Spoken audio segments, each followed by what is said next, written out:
merci pour tous ces bienfaits. Il y a le Dieu vivant, le Dieu miséricordieux, le Dieu trois fois saint. Il y a le Saint des Saints. Il y a le Dieu vivant. Il a permis que tu sois là encore aujourd'hui. Il y a des gens qui n'ont pas pu être là, mais toi tu es là parce que ton Dieu veut que tu sois là. Il t'a gardé, t'a protégé. Il a veillé sur toi, sur ta couche, sur ta famille. Et tu es là ce matin. On lui rend toute la gloire, on lui dit merci. Il est bon pour chacun de nous d'être dans la présence de Dieu, de célébrer notre Dieu chaque moment du sabbat. Le Seigneur a dit, il n'est pas bon pour quelqu'un de rater le sabbat, ce moment solennel où l'assemblée, le peuple de Dieu se rassemble pour célébrer notre Dieu.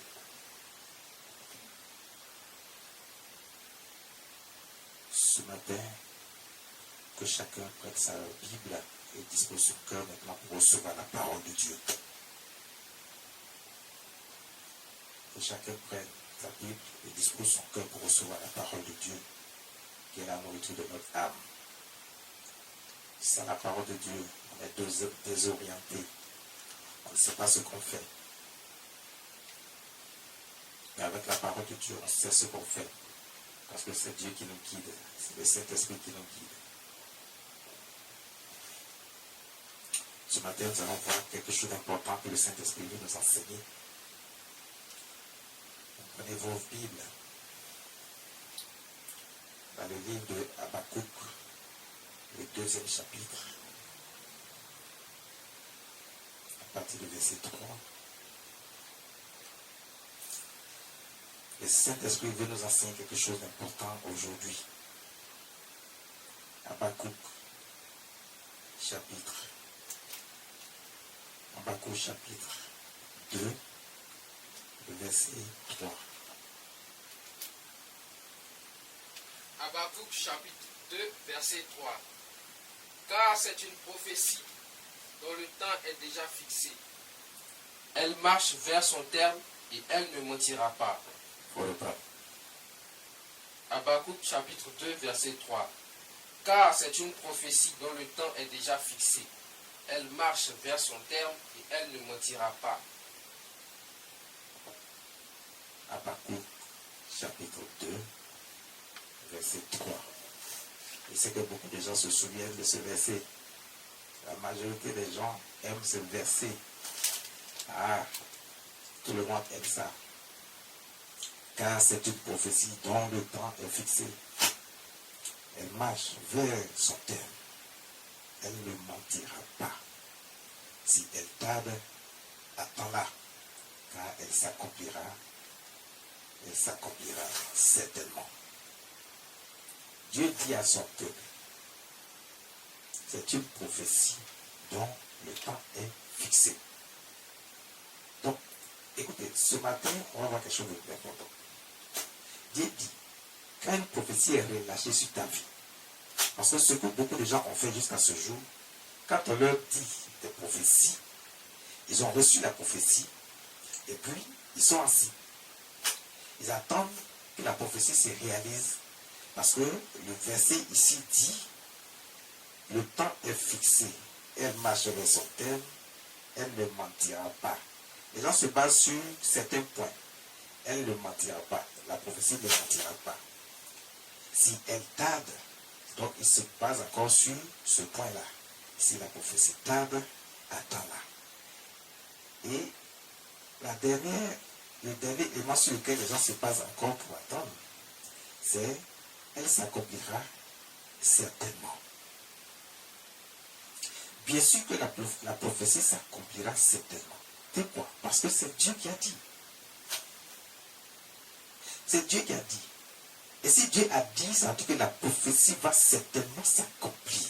Il n'y a pas de doute, il n'y a pas de raison que cette prophétie ne s'accomplisse pas dans ta vie. Mais il y a des points qu'il faut souligner. Il dit c'est une prophétie dont le temps est fixé. Dieu fixe un temps. Dieu fixe un temps. Donc si Dieu fixe un temps, si le temps que Dieu a fixé est passé et que ta prophétie n'est pas encore accomplie, Parce qu'il a dit, elle s'accomplira certainement. Mais n'oubliez pas qu'il y a un temps que Dieu a fixé pour l'accomplissement de la prophétie. Bien sûr. Si Dieu dit un temps est fixé, ça veut dire que tu n'attendras pas éternellement l'accomplissement de la prophétie. Et c'est ce que beaucoup de gens n'ont pas compris. Ils attendent éternellement l'accomplissement de la prophétie dans leur vie. Pourtant, Dieu a dit, un temps est fixé. Donc, il y a le temps qui est fixé pour l'accomplissement de la prophétie dans ta vie. Par Dieu. La prophétie est en train de marcher pour aller à son terme. Pour aller au temps fixé pour son accomplissement. Je traite sur ces choses-là pour que vous puissiez comprendre de quoi il s'agit. La prophétie marche pour aller à son terme, vers son terme, comme dit la parole de Dieu, le verset ici. Pourquoi elle marche? Quand on dit elle marche, cela ne veut pas dire que la prophétie a des pieds pour marcher. Et c'est là que beaucoup n'ont pas compris et là où les gens font des erreurs. Parce que si Dieu a fixé un temps pour l'accomplissement de la prophétie, ça veut dire que pendant ce temps-là que Dieu a fixé, Dieu est en train d'observer quelque chose dans la vie de celui sur qui la prophétie a été délivrée, déclarée. C'est ça, elle marche pour aller vers son terme. Dieu est en train d'observer ta vie. Dieu est en train d'observer ton comportement. Dieu est en train d'observer ta façon de penser. Dieu est en train de voir si tu l'aimes réellement. Dieu est en train de voir si ce n'est pas par intérêt que tu es venu à lui et parce qu'il y a une prophétie sur ta vie que tu es accroché. Tu attends la réalisation, l'accomplissement de la prophétie. Donc, tu es juste là pour ça. Donc, le temps qui est fixé, Dieu est en train d'observer et la prophétie marche. Donc, ça veut dire que Dieu est en train d'observer. C'est ça la prophétie marche. Dieu est en train d'observer tout ce qui se passe dans ta vie. Est-ce que tu l'aimes réellement? Est-ce que tu lui fais confiance? Ou tu fais confiance à la promesse qu'il t'a faite seulement? Dieu observe toutes ces choses. Oui. Elle marche vers son terme. Donc ça dit, Dieu est en train d'observer tout ton comportement, ton attitude, ta façon de faire, ta façon de penser, ta façon d'être. Est-ce que tu es juste là par intérêt pour ce que Dieu veut te donner? Est-ce que tu aimes réellement Dieu? Tu es prêt à te soumettre à lui faire confiance dans toutes choses, à croire qu'il est le vrai Dieu? Est-ce que tu l'as accepté réellement? Est-ce que pour une situation donnée, tu ne te détournes pas de lui? C'est pour ça qu'il dit, la prophétie marche vers son terme. Donc pendant que Dieu est en train d'observer ça, il a fixé un temps. Hein? Le temps de l'accomplissement. Et lui, le temps qu'il a fixé, il dit, dans ce temps qu'il a fixé, la prophétie va s'accomplir. Parce qu'il a mis un temps. Si Dieu observe un certain nombre de choses dans ta vie, et qu'il voit que le temps qu'il a fixé pour l'accomplissement de la prophétie dans ta vie, le temps est arrivé à son terme, et tu n'as encore rien fait pour l'accomplissement de la prophétie dans ta vie, mais tu ne verras pas l'accomplissement de la prophétie dans ta vie parce qu'il y a un temps qui est fixé. Une fois le temps est fixé et que ce que Dieu attend de toi, il n'a pas vu, mais tu ne verras pas l'accomplissement dans ta vie. C'est comme ça que beaucoup de gens n'ont pas vu l'accomplissement de la prophétie dans leur vie. Pas parce que la prophétie n'est pas réelle. Pas parce que la prophétie a menti. Parce que Dieu a dit, et c'est là qu'on trouve encore ce point où il dit, la prophétie ne mentira pas. La prophétie ne mentira pas. Écoute.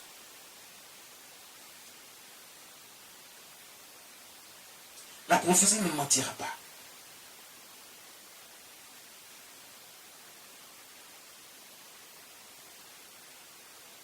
Dieu ne ment pas. Si tu n'as pas choisi Dieu lui seul, et que tu es éparpillé, tu es ici, tu es là, tu ne sais pas à qui te fier, te confier. Parce qu'on t'a parlé de plusieurs dieux et toi tu crois à ça. Tu ne sais pas qu'il y a un seul et véritable Dieu qui a créé tout ce qui existe pour mettre en lutte toute ta confiance et totalement, comme nous pères l'ont fait. Mais tu crois que ce que l'homme lui-même qui est autour de toi, dans ton environnement immédiat, qui est un être humain comme toi, qui est en train de dire un certain nombre de choses, et tu sais que ces choses ne sont pas vraies, ça ne vient pas de Dieu. Mais toi, tu crois à ça et tu marches avec, parce que tu préfères la doctrine des hommes au lieu de la doctrine de Dieu, du Saint-Esprit.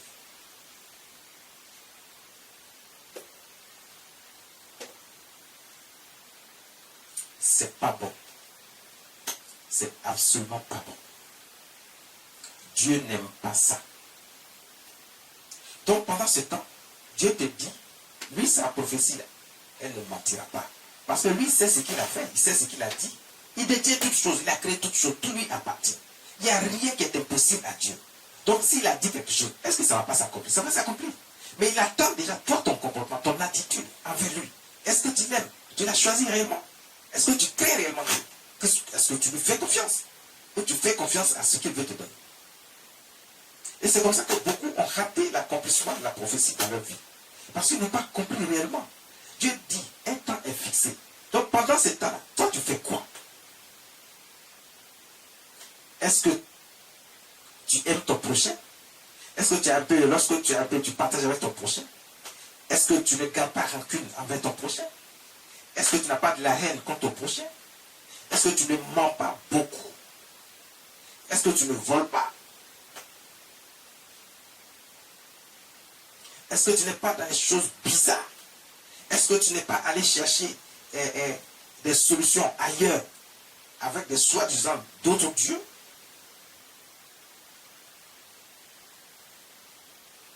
Parce que quand tu n'es pas avec Dieu, la Bible dit, la parole de Dieu dit, tu es contre Dieu. Donc c'est toutes ces choses que Dieu observe. C'est pour ça que la prophétie marche vers son terme. Elle marche. Elle prend son temps pour observer ta vie. C'est Dieu qui a créé toutes choses. Donc sa prophétie ne ment pas. Mais il a fixé un temps. Il respecte ce temps. C'est lui qui sait quel temps il a fixé. Ce temps peut être court, ce temps peut être long. Si le temps qu'il a fixé pour toi est long, arrête-toi pendant ce temps-là pour être agréable à notre Dieu. Dans tous les domaines de ta vie. Est-ce que tu es infidèle? Tu es adultère? Est-ce que tu es dans la débauche? Ou simplement est-ce que tu fais ce qui est juste et droit devant Dieu? Il a dit chercher premièrement le royaume et la justice de Dieu. Et toutes ces choses vous seront données par-dessus. Donc Dieu n'a pas de problème à te donner. Il n'a pas de problème à te positionner. Dieu n'a pas de problème à te lever. Dieu n'a pas de problème à te sortir de la boue pour te positionner au plus haut, pour que tes ennemis aient honte et soient dans la confusion. Il n'a pas de problème avec ça. Le problème, c'est toi-même. Le problème, c'est toi-même. Parce qu'il a cherché premièrement le royaume. C'est-à-dire, arrangez-vous pour accepter Dieu comme étant le seul et le vrai Dieu, qui est créateur de toutes choses, qui a créé les cieux, qui a créé la terre, qui a créé tout ce qui existe, tout ce qui vit. Acceptez que Jésus-Christ est le Fils de Dieu, il est Dieu. Et lorsque vous marchez selon les lois et les commandements de Dieu, selon ce que le Seigneur Jésus nous a enseigné, alors il n'y a pas de raison que tu sois dans la justice de Dieu, que Dieu te justifie par le sang de notre Seigneur Jésus-Christ qui a coulé sur la croix en effaçant tes anciens péchés parce que tu ne comprenais pas ces choses. Mais maintenant tu comprends. Et l'alliance de sang est faite pour ceux qui acceptent ce principe et qui marchent désormais avec Dieu. À ce moment précis, tu verras que la grâce et la faveur de Dieu s'attacheront à ta vie et toutes sortes de prophéties qui est déclarée sur ta vie, tu verras son accomplissement dans un bref délai.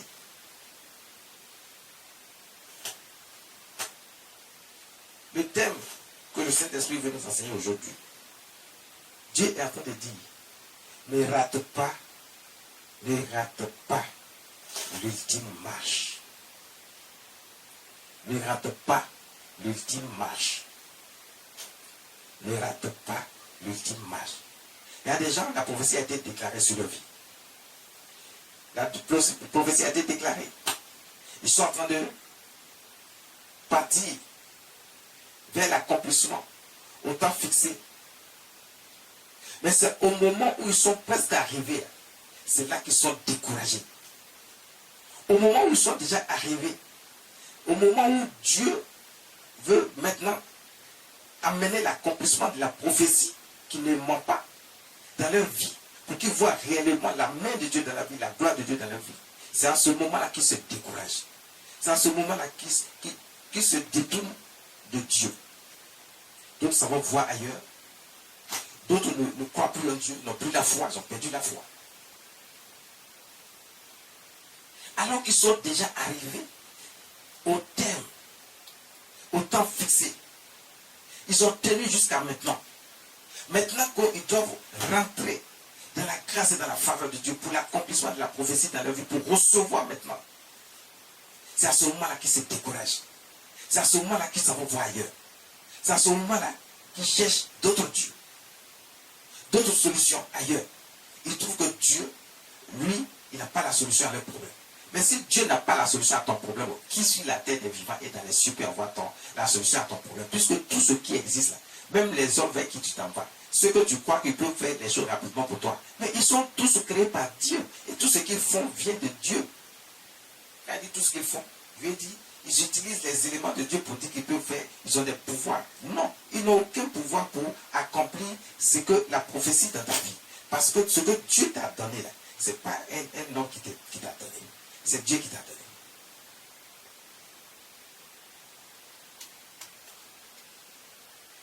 Si tu ne respectes pas les principes de Dieu, tu n'es pas avec Dieu. Ce n'est pas un féticheur, un marabout, un mystique. Les gens qui sont dans les sectes bizarres, qui vont pouvoir te donner. Je dis toujours aux gens, regardez, Dieu a créé tout ce monde-là. Satan lui-même qui a donné son petit pouvoir à ces sectes, à ces féticheurs, à ces marabouts, parce que c'est le petit pouvoir de Satan là qu'ils utilisent. Et vous croyez que c'est un pouvoir? Non, ce n'est rien, parce que ce pouvoir n'est même pas comparable au pouvoir de Dieu ni à la puissance de Dieu. Ce n'est absolument rien, on ne peut même pas les comparer.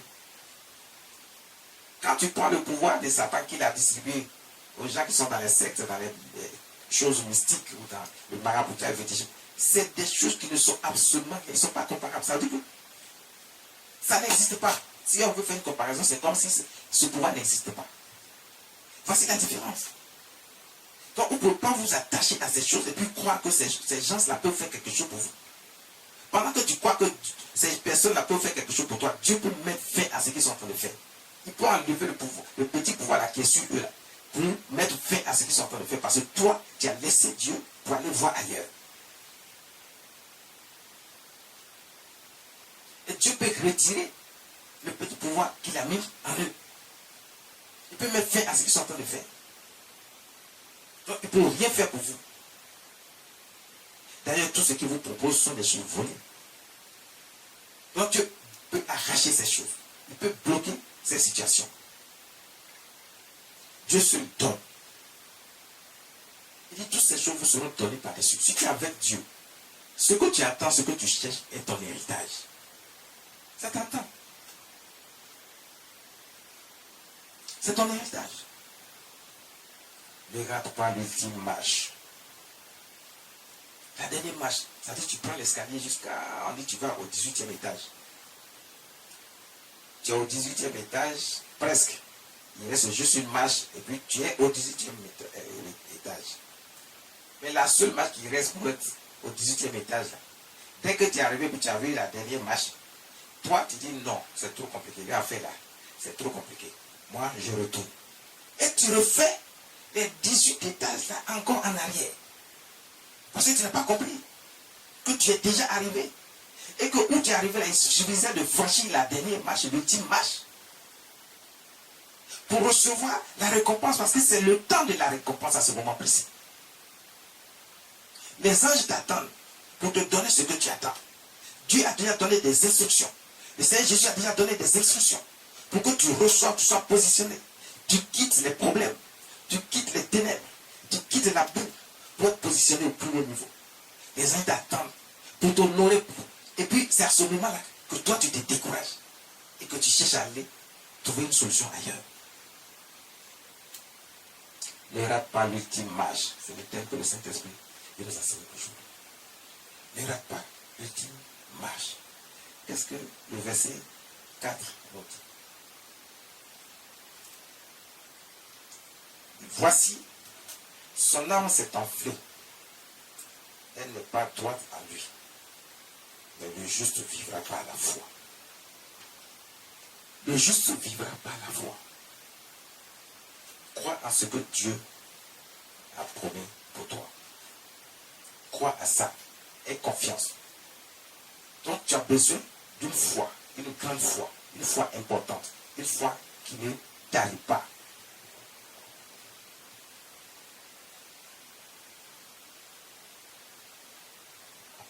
Une foi qui ne laisse pas la place au doute. Une foi qui ne laisse pas la place aux lamentations. Une foi qui évacue les soucis pour laisser Dieu s'exprimer dans ta vie. Montrer sa gloire. Une foi qui laisse la place à la confiance totale et absolue en notre Dieu.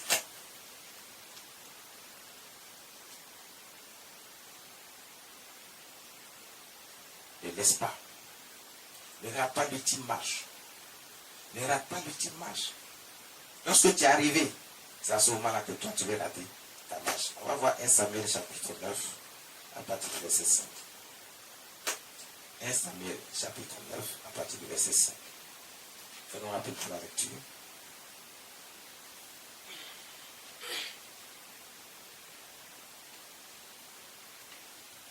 Samuel chapitre 9 verset 5. Il était arrivé dans le pays de Souf. Lorsque Saül dit à son serviteur qui l'accompagnait, viens, retournons de peur que mon père, oubliant les ânesses, ne soit en peine de nous. Verset 6. Le serviteur lui dit, voici, il y a dans cette ville un homme de Dieu, et c'est un homme considéré. Tout ce qu'il dit ne manque pas d'arriver. Allons-y donc, peut-être nous fera-t-il connaître le chemin que nous devons prendre. Voici quelqu'un, Saül. Celui qui va derrière les anneaux de son père. Vous regardez, les ânesses. De toute sa vie, il n'a jamais pensé un jour que lui, Dieu va l'élever. Mais c'est tellement que il prie dans ce sens pour que Dieu change un peu quelque chose dans sa vie. Mais il n'a même pas pensé au plus haut niveau. Pendant qu'il ne pense même pas au plus haut niveau, c'est à ce moment-là que Dieu le choisit. Lui qui n'était rien. Il était derrière les animaux de son père. Voici, à un moment donné, Dieu va faire son choix sur lui pour l'élever, pour le sortir de tout ce qui est problème, des ténèbres, pour l'amener à sa glorieuse lumière. Mais que s'est-il passé? Parce que voici quelqu'un, c'est vrai, il n'était rien, mais il n'avait pas changé de voie. Il aimait Dieu. Sa famille aimait Dieu. Parce que lorsque les années de son père vont s'égarer, vont se perdre, son père va l'envoyer avec un serviteur. Et il va parcourir tout le pays. Ah, ils ont parcouru tout le pays. Regardez les épreuves que Dieu lui a données. Parce qu'à un moment donné, quand Dieu veut t'élever, Dieu va te mettre dans des épreuves bizarres. Quand il veut t'élever au plus haut niveau, tu vas vivre des situations que toi, tu ne peux pas imaginer. Toi, tu veux le haut niveau, mais tu ne veux pas souffrir pour l'avoir. Tu veux que ça vienne facilement. Quand les gens s'en vont voir les sectes, les choses mystiques, les maraboutins, les fétichistes, les gens leur réclament des choses qu'ils ne peuvent pas imaginer. Ils sont dans des situations bizarres. Mais ils acceptent de le faire. Mais quand il s'agit des épreuves que Dieu te donne, juste pour voir si réellement tu lui fais confiance, et que tu crois sincèrement à ce qu'il a dit sur ta vie, et la prophétie qu'il a lancée sur ta vie pour l'accomplissement, tu ne crois pas, tu ne lui fais pas confiance, tu trouves que c'est trop long, c'est trop lent, il est trop dur. Mais pour que tu sois soit élevé au plus haut niveau, il faut affronter les épreuves les plus dures. Je vous donne un exemple très simple. Quand quelqu'un veut être roi, il veut être, bon, il ne peut pas la royauté. Quand quelqu'un veut être président de la République, par exemple, regardez le combat qu'il mène pour arriver. Mais ce ne sont pas de petits combats. Ce sont des épreuves terribles qu'il mène pour arriver à ses fins. Jusqu'à ce que Dieu le positionne. C'est la même chose quand toi tu veux être au plus haut niveau. Dieu va te mettre aussi dans des épreuves. Et tu dois être confronté à ces épreuves et affranchir ces épreuves pour arriver à son terme. Pour être élevé. Saül a parcouru tout le pays, il est fatigué avec son serviteur. À un moment donné, il a baissé les bras. Il a baissé les bras. Vous allez comprendre ça par le verset 7. Il faut oublier le verset 7. Au moment où son serviteur lui dit, il y a un homme de Dieu. Il y a dans cette vie un homme de Dieu. Et c'est un homme considéré. Tout ce qu'il dit ne manque pas d'arriver. Allons-y donc. Son serviteur dit, il y a un homme de Dieu. Donc ça veut dire qu'au moment où Dieu te tend les mains, parce que tu es arrivé au temps fixé pour l'accomplissement de la prophétie dans ta vie, c'est à ce moment-là que toi tu te décourages. Le serviteur lui dit, peut-être, nous fera-t-il connaître le chemin que nous devons prendre.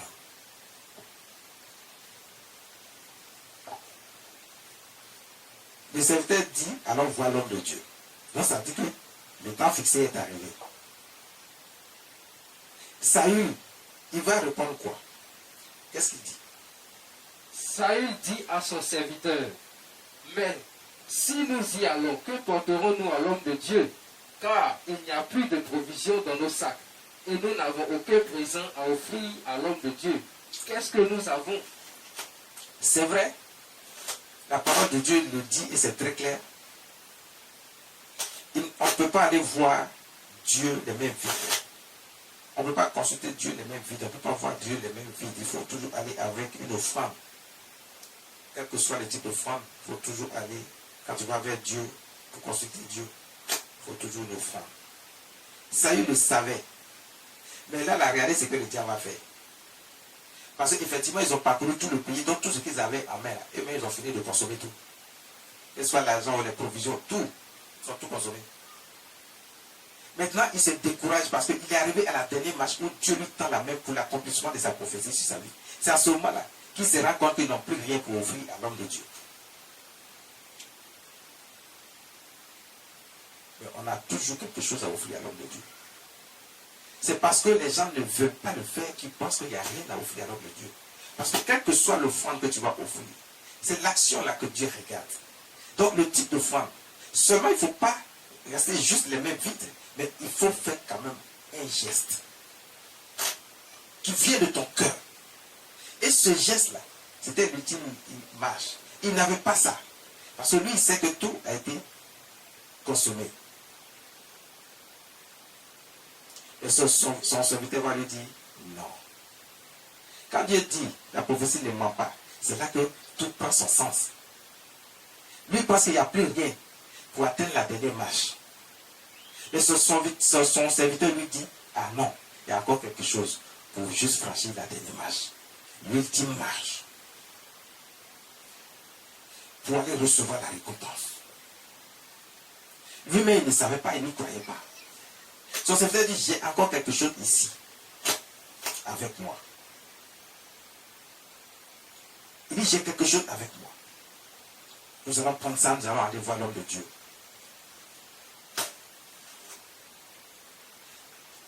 Écoutez, si Saül était seul, il ratait la dernière marche. Mais il était avec son serviteur. Et Dieu n'a pas voulu qu'il rate la dernière marche. C'est comme ça, toi, Dieu ne veut pas que tu rates la dernière marche, la dernière ligne, l'ultime marche.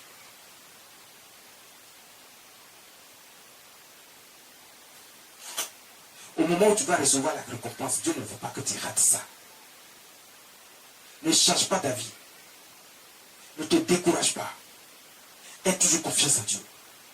Ne retourne pas en arrière. Ne va pas voir d'autres dieux. Reste avec Dieu. Tu es à l'ultime marche. Tu es à l'ultime marche. Tu es à l'ultime marche. Il a demandé à son serviteur, qu'est-ce que nous avons? Il dit, j'ai encore un peu d'argent ici. On va aller offrir ça à l'ordre de Dieu et il va nous aider.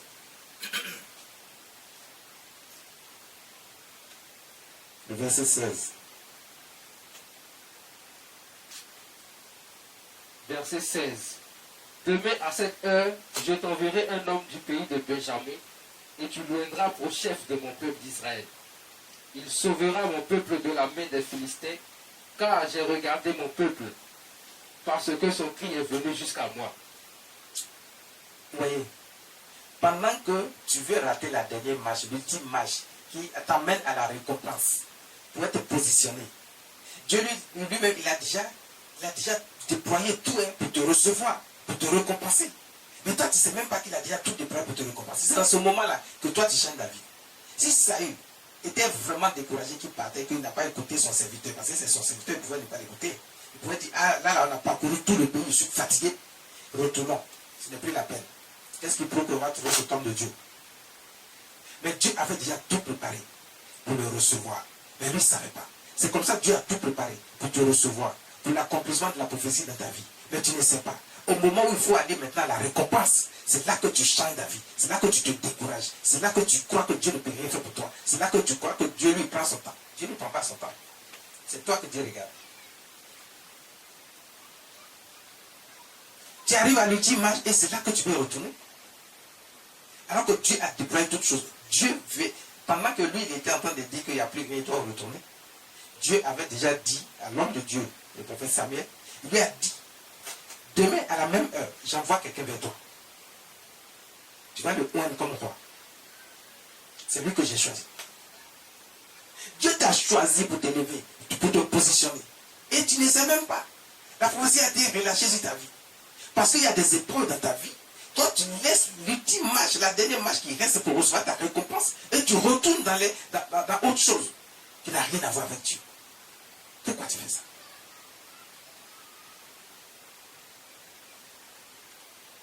Tu es déjà arrivé. Ne rate pas l'ultime marche. Ne rate pas l'ultime marche. Ne rate pas l'ultime marche. Dieu avait donc déjà informé l'homme de Dieu, le prophète, qui lui aussi attendait de pied ferme Saül pour le oindre comme roi, pour que Saül soit élevé. C'est comme ça que Dieu a déployé les anges pour toi, pour te positionner. Et le Saint-Esprit a disposé de toutes choses pour que partout où tu vas passer, la grâce et la faveur de Dieu viennent sur toi. Tout va se passer, tu ne peux pas comprendre comment les choses se déroulent, mais au moment où tu vas te rendre compte, là, tu es déjà positionné, tu es déjà en haut. Parce que Dieu a déjà tout préparé pour toi. Mais ne rate pas l'ultime marche. Ne rate pas l'ultime marche. Ne rate pas l'ultime marche. Ne rate pas l'ultime marche. On va prendre le livre de Daniel, le chapitre 6, à partir du verset 16.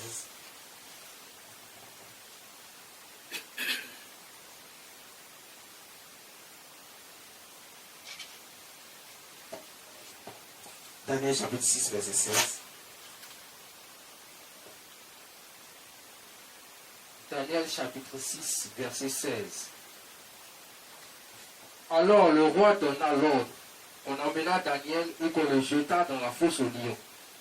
Le roi prit la parole et dit à Daniel, puisse ton Dieu que tu sers avec persévérance te délivrer.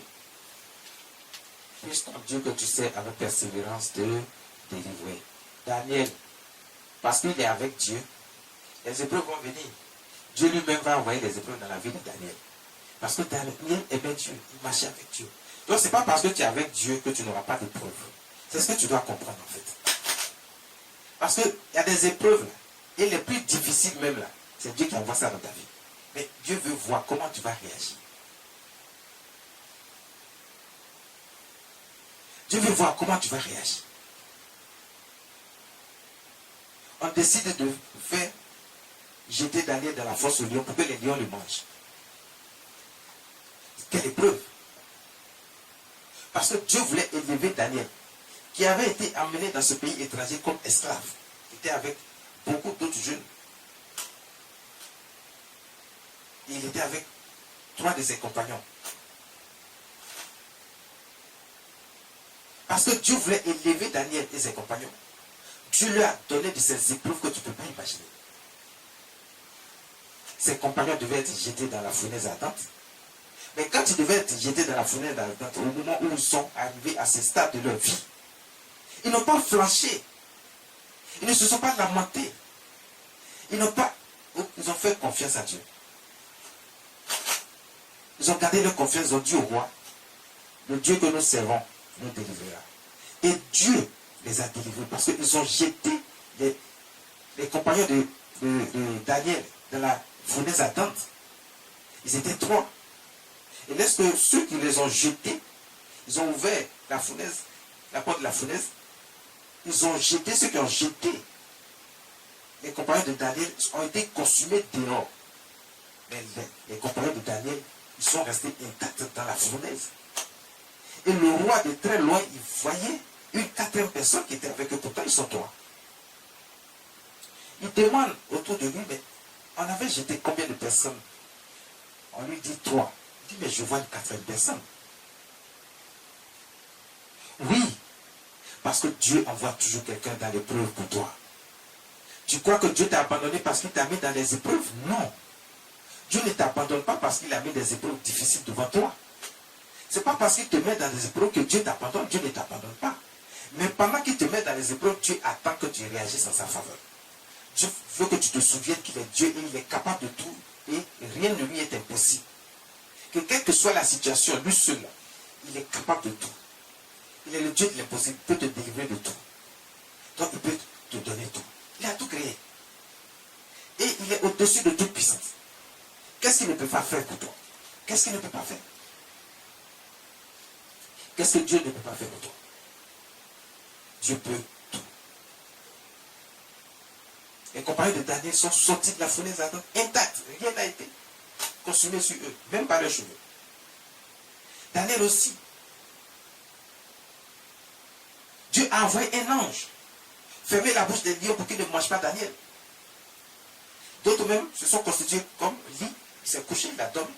Au petit matin, le roi qui a jeûné et prié pour Daniel, il pensait que Daniel était mort, mais il avait dit à Daniel que ton Dieu, que tu sais avec persévérance, te sauve.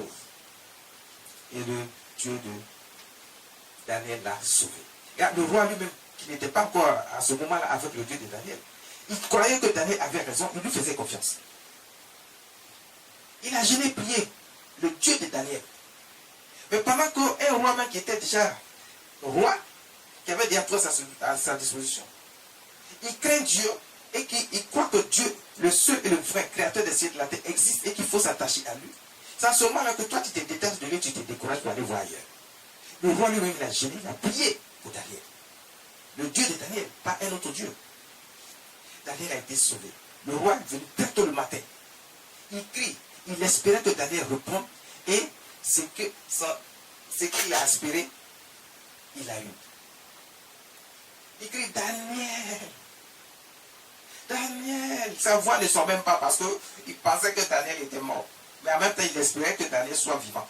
Et Daniel a répondu. Dieu t'a mis à l'épreuve. Mais Dieu ne t'a pas abandonné parce qu'il t'a mis à l'épreuve. C'est toi qui crois que Dieu t'a abandonné parce qu'il t'a mis à l'épreuve. Dieu n'abandonne pas. Donc pendant que Dieu est avec toi, dans les épreuves difficiles, toi tu crois que Dieu t'a abandonné. Alors que tu es arrivé à l'ultime marche pour recevoir la récompense. Et c'est à ce moment-là que tu te décourages. Ne fais pas ça. C'est là que Dieu t'observe, c'est là que Dieu t'attend. C'est là que Dieu t'attend. L'ultime marche. ou le temps de la récompense. Ne rate pas l'ultime marche ou le temps de la récompense. Dieu est avec toi. Ne rate pas l'ultime marche ou le temps de la récompense.